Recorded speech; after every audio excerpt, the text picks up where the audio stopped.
এই পৃথিবীর জমিনে বিজ্ঞান বলেন, দর্শন বলেন, ইতিহাস বলেন, সকলেই একই অভিমত ব্যক্ত করতে সক্ষম হয়েছে। এই পৃথিবীর জমিনে যা কিছু সৃষ্টি হয়, সমস্ত কিছু সৃষ্টি হওয়ার পেছনে অবশ্যই একটা কারণ রয়েছে। কারণ ছাড়া কোনো কিছু সৃষ্টি হয় না। No smoker without fear. মানুষগুলো রাস্তাঘাট নির্মাণ করার পেছনে কারণ হলো সুন্দরভাবে এক স্থান থেকে অন্য স্থানে যাতে যাতায়াত করতে পারে, নিরাপদভাবে যাতে মানুষগুলো চলতে পারে, এই জন্য মানুষগুলো রাস্তাঘাট নির্মাণ করে। প্রকান্তরে মানুষগুলো বাড়িঘর নির্মাণ করার পেছনে কারণ হলো যাতে মানুষগুলো সুন্দরভাবে নিরাপদভাবে বসবাস করতে পারে, এই জন্য মানুষগুলো বাড়িঘর নির্মাণ করে। পৃথিবীতে যত কিছু সৃষ্টি হয়, সব কিছু সৃষ্টি হওয়ার পেছনে প্রত্যক্ষ বা পরোক্ষ অবশ্যই একটা কারণ রয়েছে। তাহলে বান্দা আল্লাহ রাব্বুল আলামিন এই পৃথিবীর জমিন আমাদেরকে সৃষ্টি করলেন কেন?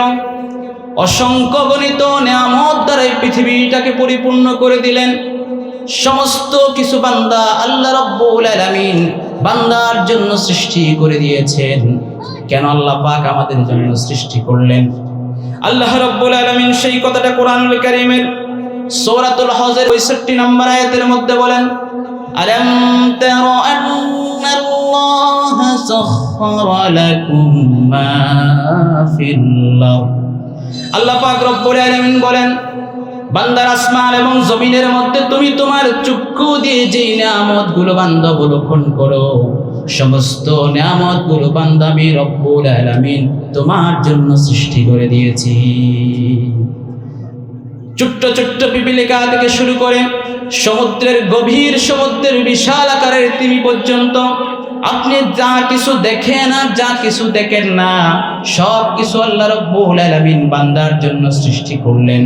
সবকিছু বান্দার সেবায় নিয়োজিত করে দিয়েছেন। প্রশ্ন হলো, কেন এত সেবা? কি কারণ আল্লাহ রাব্বুল আলামিন বান্দার জন্য সমস্ত কিছু সৃষ্টি করলেন? আমাদেরকে দুনিয়ার মধ্যে আল্লাহ পাক পাঠানোর পিছনে কারণ কি? কি কারণ আল্লাহ রাব্বুল আলামিন এই পৃথিবীতে সৃষ্টি করলেন? সেই কথাটা আল্লাহ তাআলা কোরআনুল কারীমের মাধ্যমে জানিয়ে দিচ্ছেন, ওয়ামা খালাকাতুল জিন্না ওয়াল ইনসা ইল্লা লিয়াবুদুন।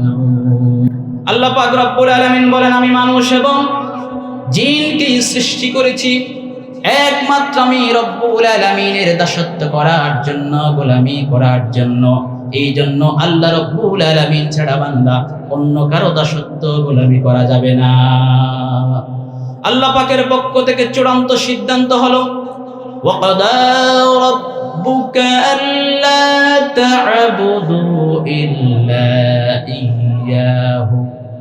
আল্লাহ রব্বুল আলামিন এই জন্য বললেন, বান্দা আমি রব ছাড়া, আমি রব্বুল আলামিন ছাড়া অন্য কারো দাসত্ব গোলামি করা যাবে না। কেন করা যাবে না? বান্দা এই দুনিয়ার জমিন আমি রব্বুল আলামিন সৃষ্টি করলাম তোমাকে একমাত্র আমি রব্বুল আলামিনের দাসত্ব গোলামি করার জন্য। আল্লাহ রব্বুল আলামিন কোরআনুল কারীমের সূরাতুল বাইনের ৫ নম্বর আয়াতের মধ্যে বলেন, ওয়ামা উমিরু ইল্লা লিয়া'বুদুল্লাহা মুখলিসিনা লাহুদ-দীন হুনাফা। আমি আমার গোলামকে, আমি আমার বান্দাকে আমার দাসত্ব গোলামি ছাড়া অন্য কোনো কিছু করার জন্য হুকুম দিই নাই। সুতরাং আল্লাহ পাকের পক্ষ থেকে বান্দাকে হুকুম করা হয়েছে একমাত্র আমরা যেন আল্লাহ রব্বুল আলামিনের দাসত্ব গোলামি করি। আমাদেরকে সৃষ্টির মূল কারণ হলো যাতে আমরা রবের দাসত্ব করি, যাতে রবের গোলামি করি। এই জন্য আল্লাহ পাক আমাদেরকে সৃষ্টি করেছেন দুনিয়ার জমিনে অসংখ্য গণিত নিয়ামত দ্বারা পৃথিবীটাকে পরিপূর্ণ করে দিলেন। রব্বুল আলামিন সমস্ত কিছু বান্দার জন্য সৃষ্টি করে দিয়েছেন।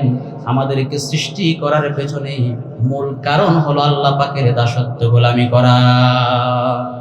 এই জন্য আল্লাহ পাক ছাড়া অন্য কারো দাসত্ব করা যাবে না, অন্য কারো গোলামি করা যাবে না, অন্য কারো কাছেই মাথা নত করা যাবে না। কারণ আল্লাহ পাক আমাদেরকে সৃষ্টি করেছেন এই দুনিয়ার জমিনে আমরা যাতে তার দাসত্ব করি, আমরা যাতে তার গোলামি করি। আমরা যাতে তার কাছেই মাথা নত করি। পৃথিবীর সকল সৃষ্টির উপরে আল্লাহ মানুষকে মর্যাদা প্রদান করেছেন, মানুষকে শ্রেষ্ঠত্ব প্রদান করেছেন।